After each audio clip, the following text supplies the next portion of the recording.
বাংলাদেশের রাজনীতি যেন কিছুতেই শান্ত হচ্ছে না। এদিকে সম্প্রতি সব আলোচনা, সব দৃষ্টি গিয়ে পড়েছে ঢাকা ক্যান্টনমেন্টের উপরে। কি হচ্ছে গতকাল সারা রাত গুজবে ভেসেছে ভার্চুয়াল মিডিয়া।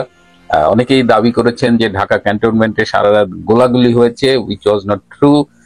ঢাকা ক্যান্টনমেন্টে একটা উত্তেজনা বিরাজ করছে, কিন্তু একেবারে গোলাগুলির পর্যায়ে সেটি না। তো ঢাকা ক্যান্টনমেন্টের বিশেষ করে সেনা প্রধানের ভূমিকার দিকে অনেকেই তাকিয়ে আছে যে তিনি আসলে কি করতে চাচ্ছেন। তো এরকম করে সে মানে লেফটেন্যান্ট জেনারেল কামরুলের কথা খুব শুনছি, যিনি আর্ম ফোর্সেস ডিভিশনের প্রিন্সিপাল স্টাফ অফিসার পিএসও, তার সাথে সেনাপ্রধান জেনারেল ওয়াকারুজ্জামানের একটা দূরত্ব তৈরি হয়েছে এবং এটা সত্যি। এটি গুজব বলে উড়িয়ে দেওয়ার কোনো অবকাশ নেই। এটার অনেকগুলো কারণ রয়েছে। তার একটা কারণ হলো যে সেনাপ্রধান জেনারেল ওয়াকার এই বাংলাদেশে যে হিউম্যান করিডোরের কথা বলা হচ্ছে এবং ডক্টর ইউনূস যে আনকন্ডিশনালি জাতিসংঘের কাভারে আমেরিকার হাতে হিউম্যান করিডোরের নামে টেকনাফের একটা জায়গা একদম পুরো ছেড়ে দিচ্ছেন, কক্সবাজারের বেশ কিছু অঞ্চল, সেখানে সেনাপ্রধান কিছু কথা বলেছেন। সেনাপ্রধান হিউম্যান করিডোরের পুরো বিপক্ষে নয়। আমি এর আগেও বলেছিলাম যে সেনাবাহিনীতে এই করিডোর দেওয়া নিয়ে একটা বিরোধ আছে। যারা আমার অনুষ্ঠানগুলো নিয়মিত দেখেন তারা হয়তো মনে করতে পারেন। তো সেনাপ্রধান একটা কন্ডিশন দিয়েছে, আগে সব রোহিঙ্গাদের ফিরিয়ে দিতে হবে, তারপর সেই রোহিঙ্গাদের সমর্থনে যে মানবিক সহায়তা কার্যক্রম, ফুড, মেডিসিন, সেগুলো তখন এই করিডোর দিয়ে দেওয়া যাবে। কিন্তু যেহেতু এই করিডোরের পিছনে একটা হিডেন এজেন্ডা আছে বলে মনে করা হচ্ছে, এটা জাতিসংঘের কাভারে আসলে আমেরিকা এবং আমেরিকার সমর্থক যারা আছেন তারা আসলে আরাকান আর্মিকে আর্মস এবং যুদ্ধের অন্যান্য রসদ সরবরাহ করতে চায়। তো এটা নিয়ে একটা কেওয়াজ চলতেছে। ওইদিকে লেফটেন্যান্ট জেনারেল কামরুল ডক্টর ইউনূসের পক্ষে কাজ করছে। এই মানবিক করিডোর এগুলো দেখাশোনা করছে বেসিক্যালি ডক্টর ইউনূসের পক্ষ থেকে ডক্টর খলিলুর রহমান। খলিলুর রহমানকে আপনারা নিশ্চয়ই চেনেন, যাকে সম্প্রতি জাতীয় নিরাপত্তা উপদেষ্টা হিসেবে দায়িত্ব দেওয়া হয়েছে। তার আগে তিনি এবং এখনো আছেন প্রধান উপদেষ্টার high representative for Rohingya. So তিনি একজন বাংলাদেশি আবার আমেরিকান নাগরিক, তিনি দ্বৈত নাগরিকত্বের অধিকারী এবং তিনি এই ডক্টর ইউনূসের উপদেষ্টা পরিষদে বেসিক্যালি আমেরিকান পারপাস যারা সার্ভ করছে তাদের মধ্যে একজন। ডক্টর খলিলের সাথে লেফটেন্যান্ট জেনারেল কামরুলের একটা দহরম মহরম আছে এবং তারা দুজন মিলে এই করিডোরের পক্ষে কাজ করছে। ওয়ারাজ জেনারেল ওয়াকার এবং তার পক্ষে যারা রয়েছেন, যেসব লেফটেন্যান্ট জেনারেল, মেজর জেনারেল রয়েছেন, তারা এই মনে করেন যে এই হিউম্যান করিডোরের নামে যদি আমরা এখানে আরাকান আর্মিকে সাপোর্ট করি, এখানে যদি আমেরিকান আর্মস আসে, তাহলে বাংলাদেশ একটা যুদ্ধের ঝুঁকির মধ্যে পড়ে যাবে। তো বাংলাদেশ এই মুহূর্তে একটা যুদ্ধ করবার মতো অবস্থায় আছে কিনা সেটা নিয়ে প্রশ্ন তুলেছে। তো এই নিয়ে কিন্তু সিরিয়াস টেনশন, এটা জাস্ট মতবিরোধ বলে আর বলা যাচ্ছে না। তো জেনারেল ওয়াকারকে পারলে সরিয়ে দেয়, শুধু জেনারেল ওয়াকার না, আমি আগেও বলেছি, এখন শুনছি যে 3 বাহিনীর প্রধানকেই সরিয়ে দেওয়ার জন্য ডক্টর ইউনূস এর উপদেষ্টা পরিষদ চেষ্টা করছেন। কিন্তু যেহেতু প্রেসিডেন্টের সই ছাড়া তাদের সরানো যাবে না, তো সেখানে বাধা হয়ে দাঁড়িয়েছেন শাহাবুদ্দিন চুপ্পু। প্রেসিডেন্টের কাছে এর আগে ফাইল গেছে বলে শুনেছি এবং তিনি সেই ফাইল ফিরিয়ে দিয়েছেন। এদিকে লেফটেন্যান্ট জেনারেল কামরুলের এই পিএসও হিসেবে চাকরি থাকবে কিনা, তিনি কি হাউস অ্যারেস্ট কিনা, এটা নিয়ে কিন্তু এখন বেশ কথাবার্তা শোনা যাচ্ছে। তো এই অবস্থায় নতুন করে একটা থ্রেট এসেছে। আপনারা জানেন যে জাতিসংঘ, আমি একটু জাতিসংঘের ইতিহাসটা বলে নিই। জাতিসংঘের জন্ম হয়েছিল 1945 সালের অক্টোবর মাসে।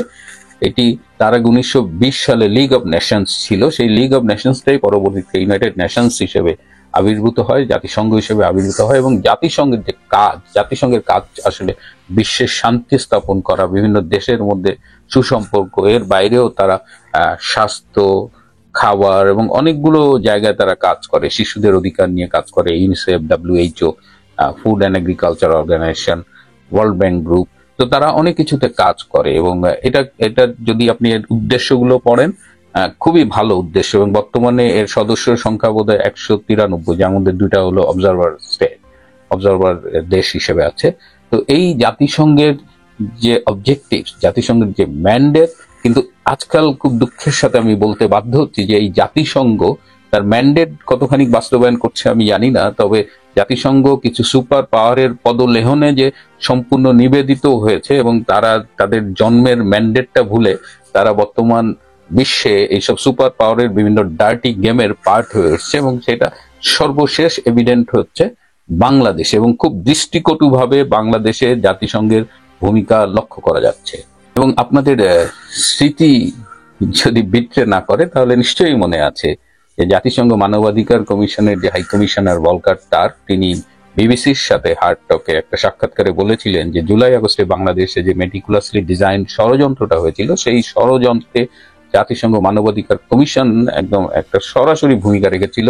এবং ভলকার টার্ক এই সেনাপ্রধান জেনারেল ওয়াকারকে বলেছিলেন যে তিনি যদি শেখ হাসিনা সরকারের পক্ষ থেকে এই মব কন্ট্রোল করতে যান, তাহলে তাকে হুমকি দিয়ে বলা হয়েছিল যে জাতিসংঘ শান্তিরক্ষী মিশনে যে বাংলাদেশ সেনাবাহিনী যায় সেটা তারা বন্ধ করে দেবে, ইউনাইটেড পিস কিপিং মিশনে বাংলাদেশ আর্মির পার্টিসিপেশনটা তারা বন্ধ করে দেবে, এরকম একটা থ্রেট দিয়েছিল। এবং তিনি দাবি করেন যে এই থ্রেটে কাজও হয়েছিল।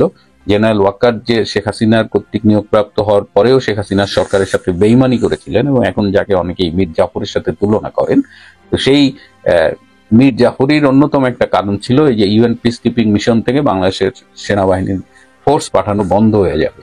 তো অনেকেই প্রশ্ন করেছেন যে ইউএন পিস কিপিং মিশন বাংলাদেশের আর্মি যাবে না, এই থ্রেট দিয়ে তো অনেক কাজ করা যায়।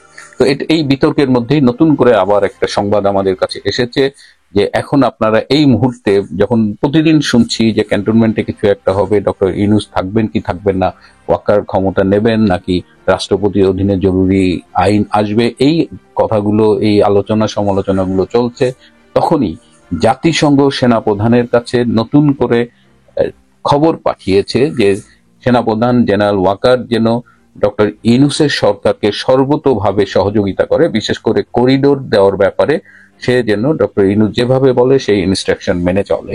এবং এই যে আপনারা জানেন যে চিটাগাং পোর্টটাও বিদেশিদের হাতে দিয়ে দেওয়া হচ্ছে। Is it because of management?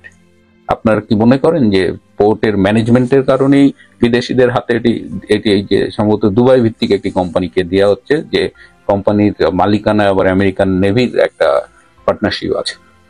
এটি হলো যে চিটাগাং পোর্টের দখল এই মুহূর্তে জরুরি হয়ে গেছে, কারণ এই চিটাগাং পোর্ট দিয়ে এই আমেরিকান সৈন্যরা আরাকান আর্মির জন্য অনেক অস্ত্র শস্ত্র, অনেক যুদ্ধের রসদ আনবে। সো এই গোপনীয়তা রক্ষার জন্যই বেসিক্যালি চিটাগাং পোর্টটা বিদেশিদের হাতে তুলে দেওয়া দরকার। যদি এখানে ফুল ম্যানেজমেন্ট বাংলাদেশিদের হাতে থাকে তাহলে হয়তো অনেক গোপনীয় কার্যক্রম বিঘ্নিত হবে বা করতে কষ্ট হবে। এবং ইতিমধ্যেই আপনারা জানেন যে পোর্টের এই বিদেশিদের হাতে তুলে দেওয়ার বিরুদ্ধে একজন কর্মচারী প্রোটেস্ট করেছেন বলে তাকে বরখাস্ত করা হয়েছে। সো এগুলো সব এক সূত্রে বাঁধা। এবং জাতিসংঘ, আমি যেটা বলছিলাম যে এখন বিভিন্ন সুপার পাওয়ারের ডার্টি গেমের একটা পার্ট হয়ে গেছে, একটা হাতিয়ার হয়ে গেছে।